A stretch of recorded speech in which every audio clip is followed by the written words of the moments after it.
The first million does not show up the way you think it will. There is no music, no applause, no slow-motion moment where the whole world suddenly understands what you have become. It happens on a Tuesday morning.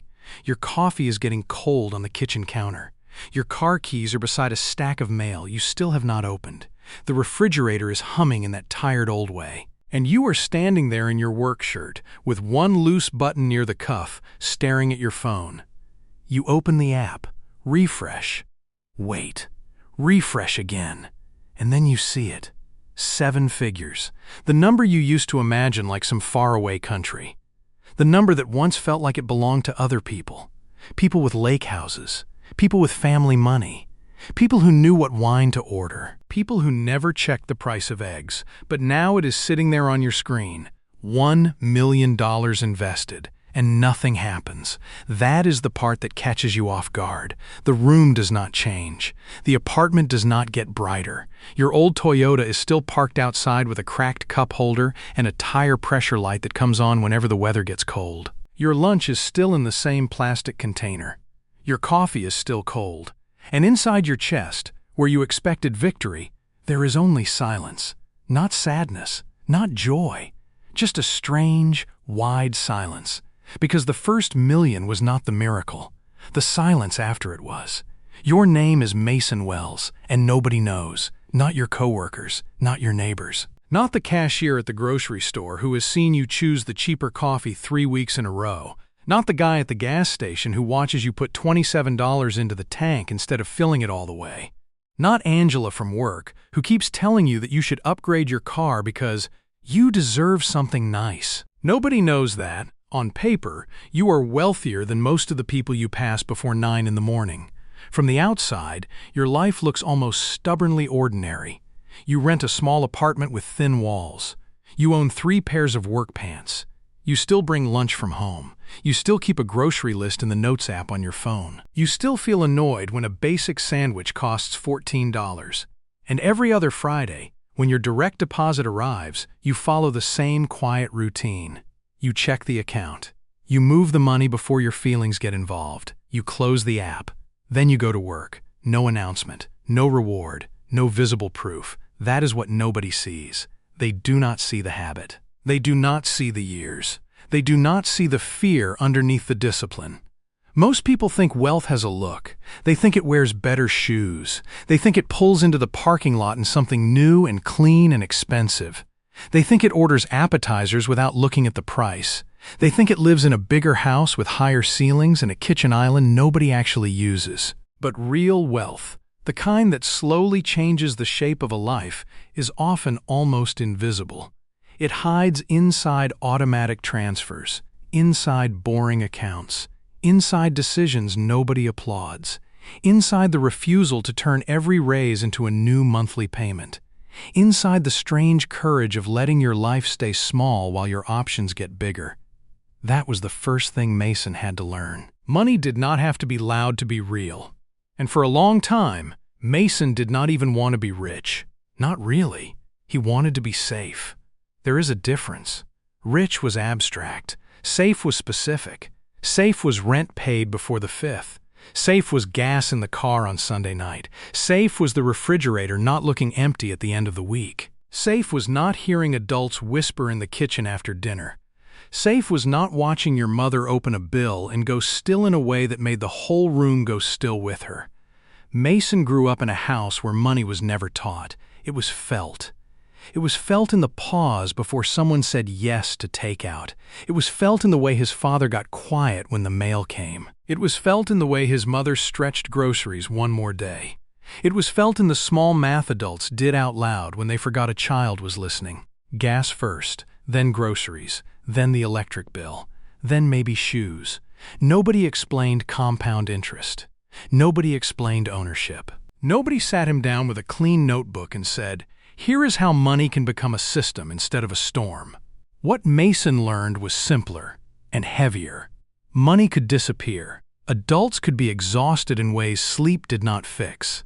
And silence usually meant something was wrong. By the time he was old enough to earn money, Mason was already carrying numbers around in his head. His first job was at a hardware store outside Columbus. He was 16. The place smelled like fertilizer, sawdust, rubber tires, and old coffee. On Saturdays, he stacked mulch until his shirt stuck to his back. At the end of the week, he got a paper check. It was small, but he remembered standing in the parking lot, holding it like evidence. Evidence that he could create a little space between himself and panic. He cashed it, kept some, gave some to his mother without making a speech about it. Then he put a folded $20 bill in a shoebox in his closet. That was not a plan. Not yet. It was not investing. It was not a strategy. It was just a quiet refusal. A refusal to have nothing. A refusal to be surprised by every emergency. A refusal to let money remain this invisible thing that moved everyone around him. But the strange thing was, even after Mason grew up, the feeling stayed. It changed shape. It got quieter. It became more socially acceptable. But it stayed. When he got his first full-time job, people told him he had made it. He had a badge, a desk, health insurance, direct deposit, a manager who knew his name.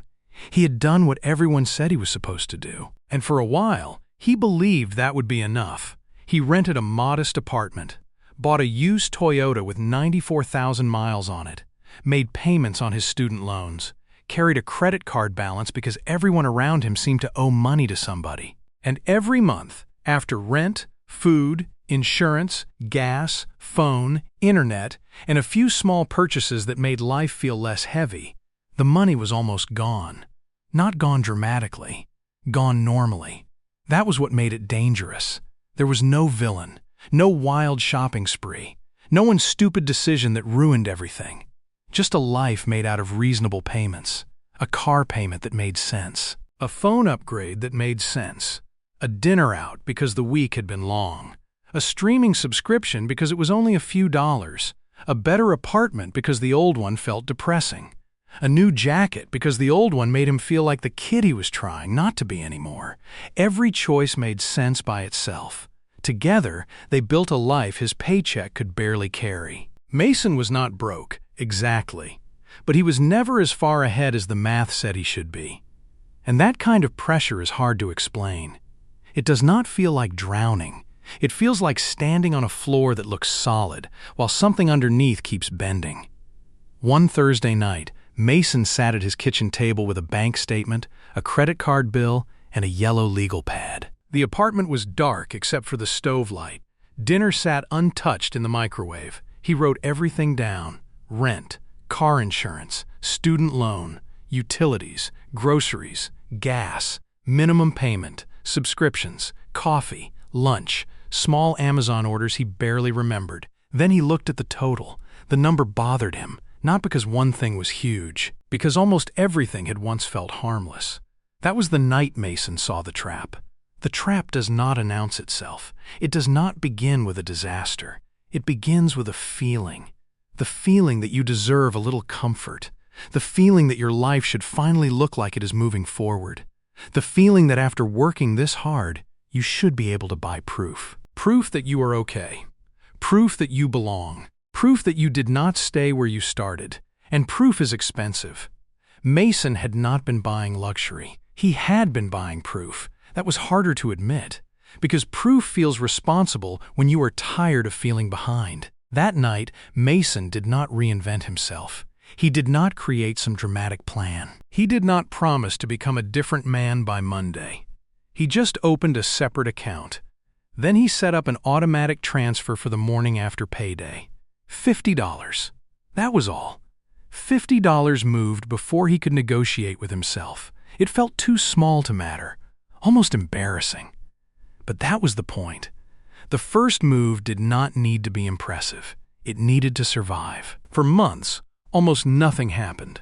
The account grew slowly. So slowly it felt foolish to check. A few $100s, then a little more. Then the Toyota needed work. $486. In the old life, that repair invoice would have followed him around for months as a credit card balance. In the new life, it was annoying. That was it. Annoying. Not catastrophic. Not humiliating. Not another weight added to the pile. Just annoying. Mason paid it, drove home, put put the keys on the counter, and realized the problem had not followed him inside.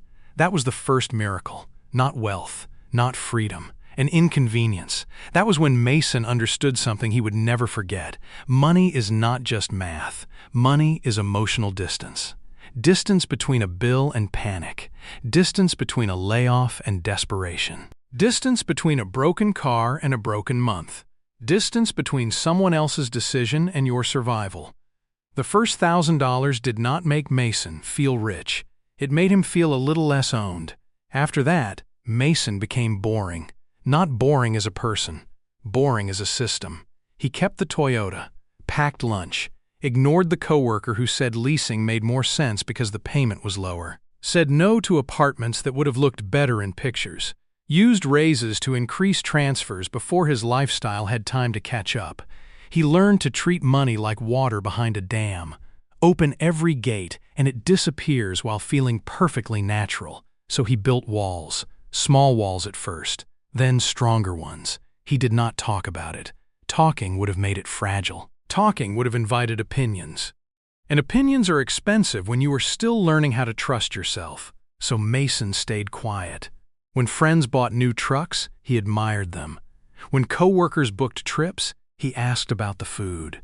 When someone joked that he was cheap, he smiled. Because cheap is what people call discipline when they cannot see the future it is buying. Years passed. Not movie years.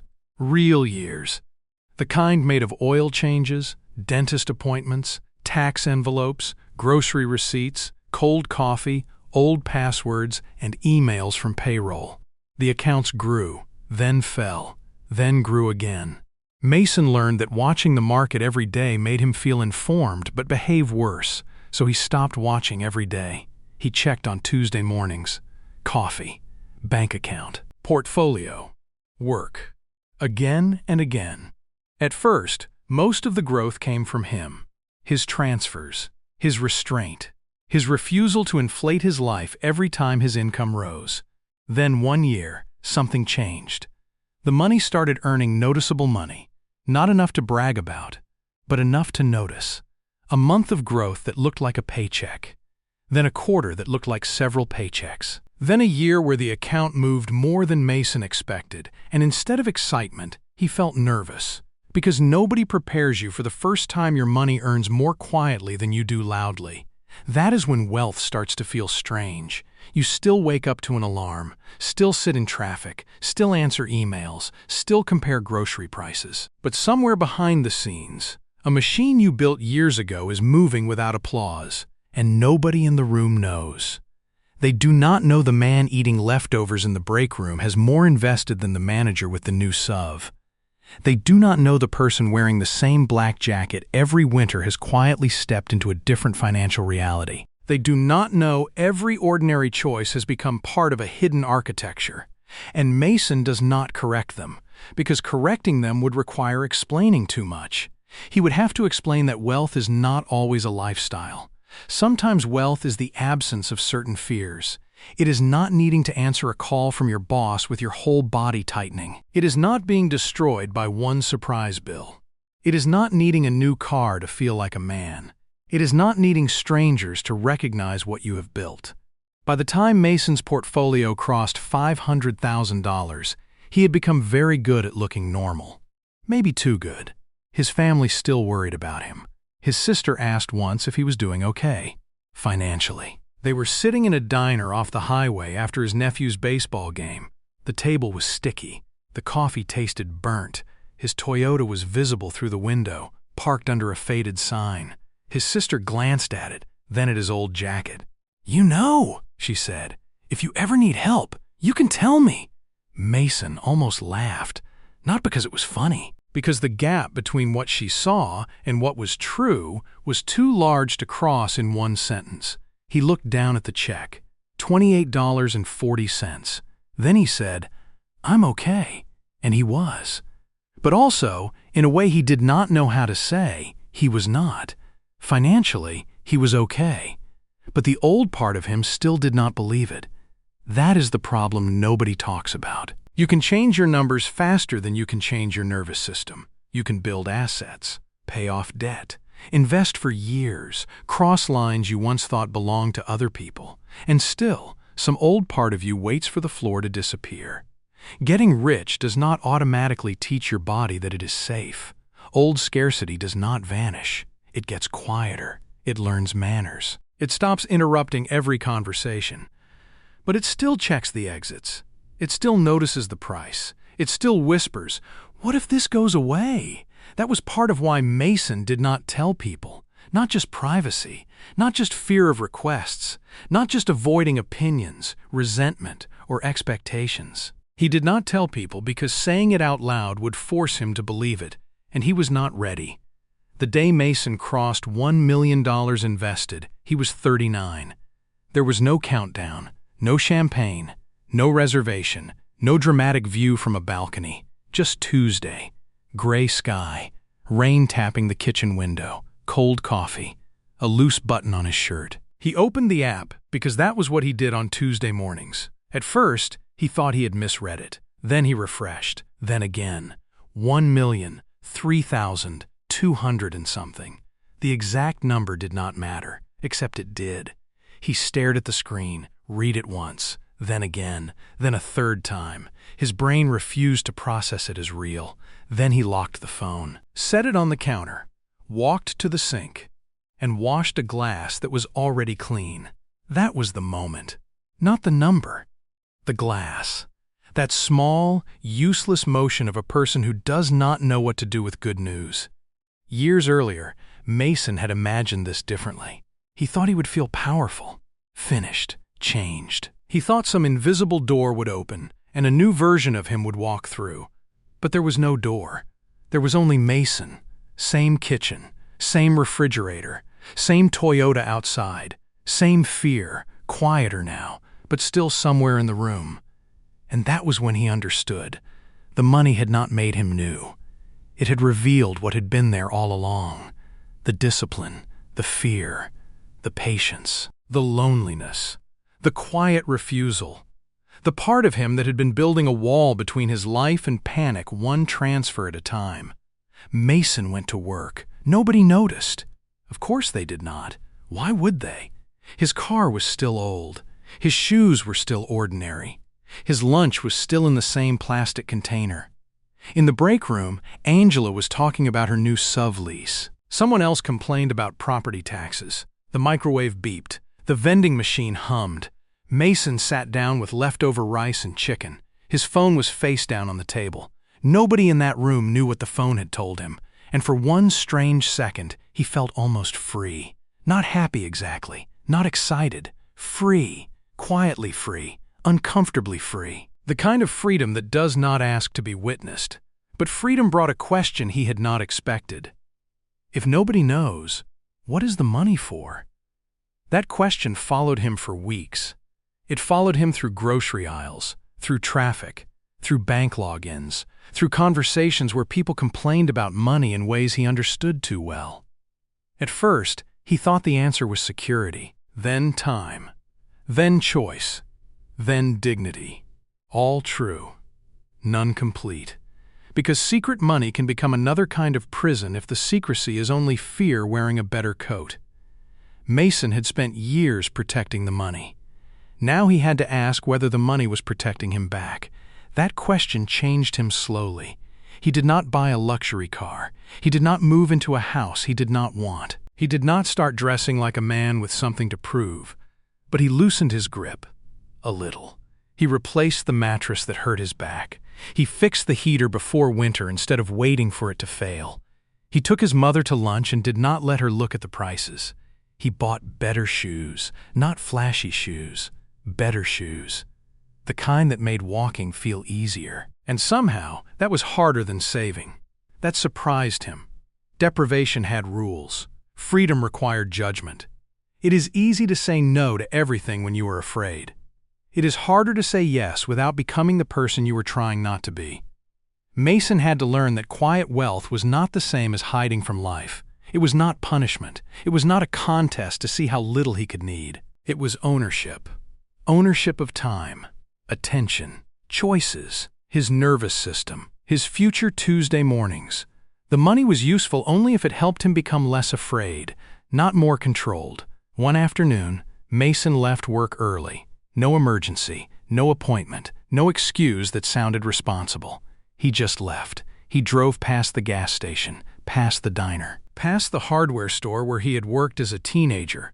For a moment, he saw himself at 16, standing in the parking lot with a paper check in his hand, trying not to hope too loudly. He parked near a small lake outside town. The sky was clear. The water barely moved. He sat on a bench and ate a sandwich from home. Turkey, mustard, too much lettuce. Nothing about the scene looked like wealth. No one walking by would have guessed anything. And that was what made it beautiful. For the first time, Mason did not need the world to misunderstand him. He did not need to correct anyone. He did not need to perform success. He did not need to perform struggle either. He could just sit there, a man with an old car, a quiet phone, $1 million invested, and a life that finally had room around it. This is the part people miss. They think the point of wealth is to be seen differently. But sometimes the point is to see differently, to walk through the same grocery store without the same fear, to open the same mailbox without your stomach dropping, to sit in the same break room and know your life is no longer completely dependent on the mood of someone above you, to understand that freedom may not look like escape. Sometimes it looks like staying ordinary without being trapped. That is quiet wealth, not a secret number, not a costume, not a way to feel superior, a quiet distance between you and the old panic. A life where money is no longer the loudest voice in the room. Mason still checks his account on Tuesday mornings. He still drinks coffee from the chipped mug. He still drives the Toyota. He still compares prices at the grocery store. But something has changed. Not outside, inside. The number did not fix him. It did not erase the past. It did not make him fearless. But it gave him space. And sometimes space is the first form of peace. The first million was not the miracle. The miracle was that one morning, years after he started, Mason opened his phone, saw the number, closed the app, and went on living. Quietly, carefully, freely, because the money was never loud. That was the point.